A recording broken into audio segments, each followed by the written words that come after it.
This scene harkens back to season 1. We last saw Nymeria when Arya made her run away because she wanted to save Nymeria's life. She knew Cersei was going to kill her if she found her. And when she finally finds Nymeria again, or Nymeria finds her, and she, of course, wants her to come back home with her and be her loyal companion again, but Nymeria has found her own life. "That's not you" is a direct reference to what Arya herself said to her father when her father painted this picture for her of the life she could have as the lady of a castle and marrying some lord and wearing a nice frilly dress. That's not me.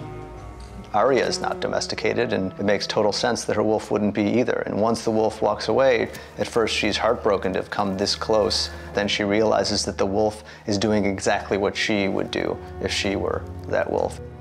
Like so many of these scenes where there's a lot of visual effects elements and all, but it all ultimately comes down to, can the actor pull it off in a close-up? And that's what Maisie does at the end of that scene. Jon's position as a king and as a leader, it's nothing he ever wanted. It's nothing he ever sought out. It's something he accepted reluctantly when it was thrust upon him. Lord Tyrion has invited me to Dragonstone to meet with Daenerys, and I'm going to accept. He makes this decision, and it's a much different leadership situation than he's been in before. I don't think it's an easy decision for him, but also he doesn't have that many good decisions left. It's the best of a series of horrible choices. We need this dragonglass, my lord. He has a very good sense of what they're facing, a better sense of what they're facing than anybody in this room, because he's the only one in the room who's actually seen it. And you need to see it to believe it. He's taking a calculated risk, and that's kind of who he is. He's always been willing to risk himself, his own health and life for the people that he's sworn to protect when he was in the Night's Watch, and now that he's sworn to lead as King of the North.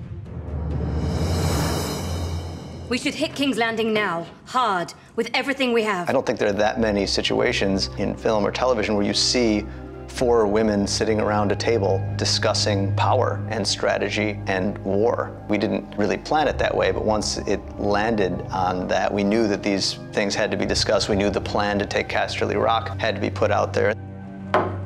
I think it's a scene that, had it been the exact same information and situation being put forward by a bunch of old, grizzled guys with gray beards, it would have been a lot less interesting. To have it be Emilia at one end of the table and Diana at the other end of the table, to me, that just is such a breath of fresh air and made writing it a lot more fun. At the end, after all has been said and done, then Olenna sits her down and tells her to ignore all of that.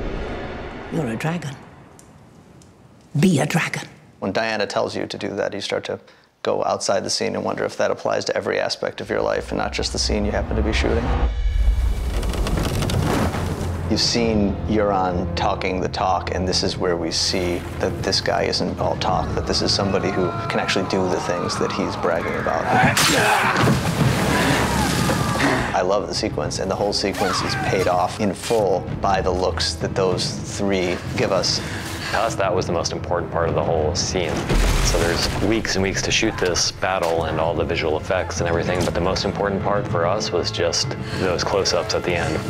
We'd maybe fooled ourselves into thinking that Theon was out of the woods on his whole Reek experience, and as we were writing it, we realized that you don't just get over what happened to him. That's something that's going to be a part of him for the rest of his life, and this is a place that triggers the worst of that experience. When Euron has his sister and Theon can try to rescue her, you know, against all the odds, he can't do it.